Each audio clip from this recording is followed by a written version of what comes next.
Hello, I'm Bob the Bookerer and welcome to my channel. And today, continuing in my Booker nonsense, here's me reviewing another book from the Booker Longlist. And this time, Jonathan Escoffery's If I Survive You. I will eventually be talking about some spoilers, but the first part of this video will be relatively spoiler free. You know, the only spoilers will be the kind of things that you could get on the blurb and all that kind of malarkey. So if you need to kind of click away from this, I feel very old saying that, like click away. I mean, it's technically right, but it feels very, I don't know. Anyway, if you need to leave the video at that point, all fine and good, and let's get started. So let's talk a little bit about this book. So If I Survive You in some ways is a book that for some people, I think, myself included, I hadn't heard of. It was sort of one of those ones that crept in, in the sense that it was obviously eligible, but I think many of us hadn't necessarily heard of it. And that's often quite exciting to sort of see what comes up next from a book that you did not see coming in the slightest. And this is a book that is also, I think for other reasons people thought might not be initially eligible, which is that it is in many ways a series of sort of short stories that are interconnected, that build into what we'd probably call a novel. And obviously this is not, other books have existed and been on the list in other ways that have been similar, most notably Girl, Woman, Other, which is very clear about the fact that it's a set of interconnected sort of narratives that build into a bigger thing. And that is allowed within the Booker framework anyway. But I think what's quite interesting is how this book threads those together. And a lot of the comments I saw about it, and that I would probably agree with, are that sort of initially the stories don't always seem to go together, but I do think the book actually builds towards a really impressive sort of whole and kind of end. Most notably for me, the way the book deals with issues around identity and image. So, for example, a key part of particularly the initial chapters / stories of this book, are sort of detailed sort of conversations around blackness and around being Jamaican and about where that sits. So that for example, for the fact that many people in the book will deem the main character as not being black because he's Jamaican and sort of lighter skinned. Others will see him as definitely black. And so he sits in this sort of odd position between various groups, where sometimes he fits into that quite comfortably. For other people, it doesn't really sit, and he doesn't always necessarily know how he feels himself. So for example, he might date someone and they say, oh, I don't date black people, or I only date black people, and he's not quite sure where he sits in that. Or he will, for example, he often throughout the book doesn't have much money and is often trying to piece things together to kind of keep things going. And he will answer these adverts that are all about, sort of Craigslist sort of style things, to try and do these odd jobs to get money. And sometimes those adverts are specific about, we want a black man, we don't want a black man, whatever. And so he is almost able to sort of sit in the weird spaces in between, where depending on where it's relevant or not, he can sometimes adopt that identity. In the background of all of this is also a sort of more of a family drama around who he is, and his role within the family. So there are these kind of complicated elements of family for him, about kind of generational wealth, about, hopefully owning the building that he grew up in, and all these sorts of things. And what I think is actually a strength of this book, and I can see why this is also an off-putting thing for people, is initially the stories feel a bit more scrambled, right? Like we have the first 2 or 3 stories that deal a bit more specifically around Jamaican identity. Then we have a few that seem to focus elsewhere on family and various other things. And we have some that seem a bit more relationship based. But ultimately what starts to happen is that they all converge, where suddenly, and again, this is without spoilers, the way the book builds towards an end really is a summation, I think, of all of those key factors. That, his race and his racial identity, his role within the family, his identity within America, his lack of money, all of those things kind of come together in this sort of quite complicated web of sexual and racial politics. And so I think the book is really interesting on those fronts. I think it does a lot of really interesting things. I will say, and I've sort of seen people talk about this, I do think some short stories or chapters or whatever, sections, whatever you want to call them, of this book do feel initially like they go off script, or kind of are off theme or whatever. But I think the point is these aren't meant to be self-contained short stories in the same way. There might be a specific thing that really shifts the focus and really focuses on a different area or a different person. But ultimately that kind of connects back in the end in the sort of complicated web of things that kind of ends at an end point. So in that sense, it feels very much like a novel for me. And I basically read it as a novel. I listened to the audiobook and listened to it sort of all the way through. And the kind of the beauty of that in some ways was that sometimes the individual short stories or sections kind of allied into each other. You know, it's not as clear when you've ended one and you've started another. And I think that's kind of how the book is meant to be appreciated and read in some ways. But with that, I'm going to soon move on to the spoilers. I think this is a really impressive book in many ways. I think it's a really bold, powerful voice. I think the way it builds towards things in the end, I found really quite thrilling. Feels like the wrong word given everything that's happening, but it kind of had hooked me with how this book was building towards what felt like it was going to be a sad and tragic and complicated and twisted and happy and funny and gnarly gnarly is probably not the word, ending, sort of knotted thing. And it was never going to be a clean, easy end where everybody high fives and, you know, walks off into the sunset. And I think that's what this book achieves really well, is it leans into the complexity of so many of these things. And I think, you know, in a way that other authors have really sat with the discomfort of some of these things. So Paul Beatty, for example, in The Sellout, or that we saw, for example, in, we've sort of seen in like Percival Everett's work.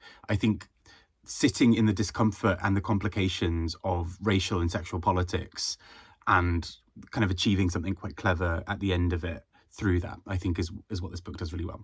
Anyway, with that, let's go on to the sort of slightly more spoilery section of this video, and feel free to click away or do whatever here if you need to. So in terms of spoilers, the main thing I think that really captured me about the book, and that I've kind of alluded to, is about how this book builds towards the end. And so a big part of the story has been about this generational wealth, and has been about our main character wanting to secure enough money, not only for himself to be safe, but also to be able to buy the house that he grew up in, and sort of have the money to kind of make everything right. And he doesn't do that, I think, in this sort of self-righteous way of, you know, I'm coming in saving the day, but kind of just survival and kind of making things work for the family.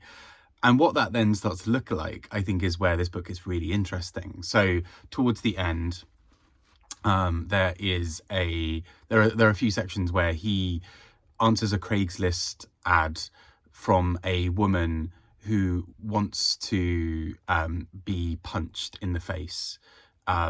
And she specifies within the advert that she wants to be, ideally this would be a black man.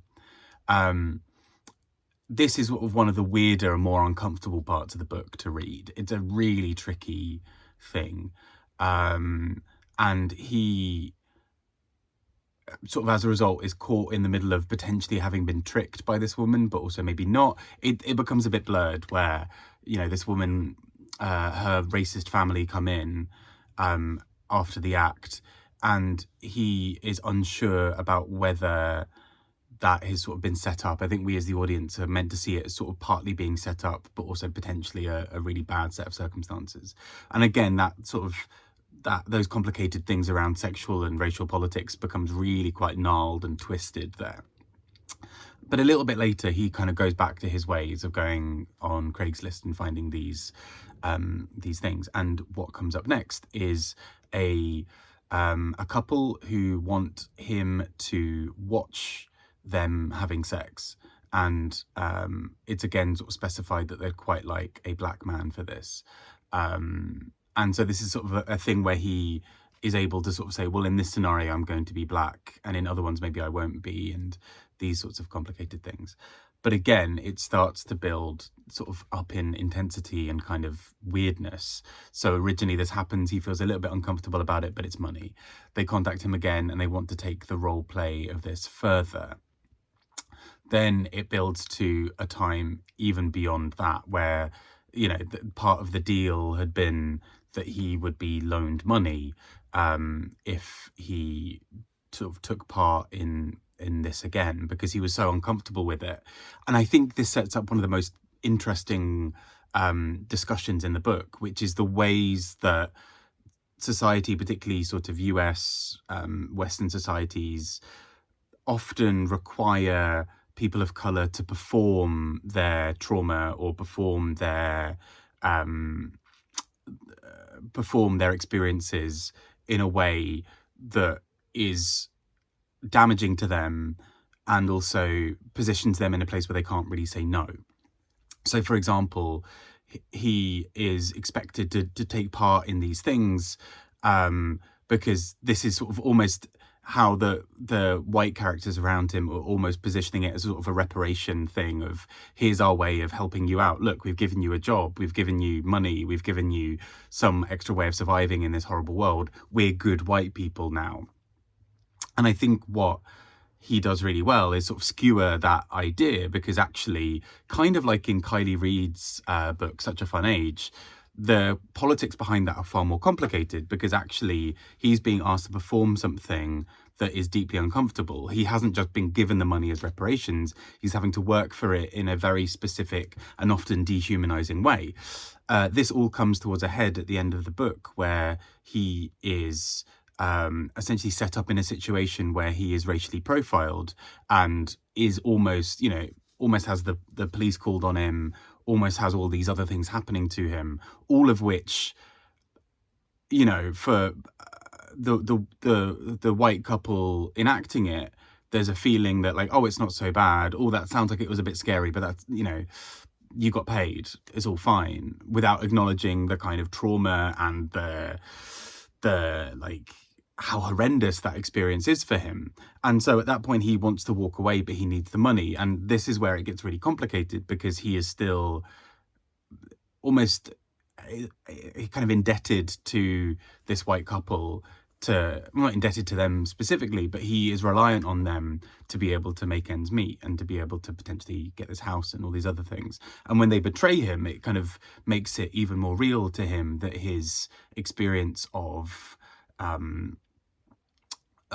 kind of being forced to perform his identity or perform a caricature of his identity for them is what they want more than anything. And actually, for the white characters in this book, they get to pay their way through things and then disappear and never really face consequences or never really have to deal with the after effects. Whereas for him, even if he gets paid, he still has to live this. And I think that's what's so shocking and poignant about this book, is the way that it really deals with that complexity. So he is forced to do these horrible things, and we as an audience can't just sit there and say, oh, that's awful. It goes way beyond that. He is, if anything, he's sort of trapped in this really complicated situation, and the writer is kind of acknowledging that we as the reader, you know, presumed sort of white reader potentially, might be complicit in parts of this. I just thought it was so interesting in how it addresses that aspect of racial politics, and particularly addresses that notion of performing, of being sort of forced to perform a certain form of identity. For example, he's asked at one point to wear a hoodie, and he wears a university hoodie, and he's told that that hoodie is not the kind of thing they were looking for. They were wanting something more ghetto or more kind of street, in a very coded way of, you know, sort of saying, we want you to be more black.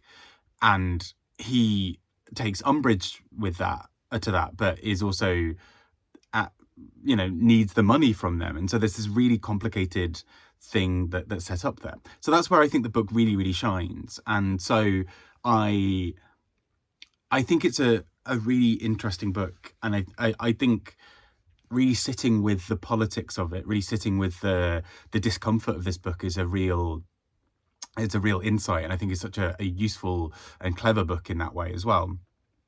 And so I'm quite excited for more people to read this one.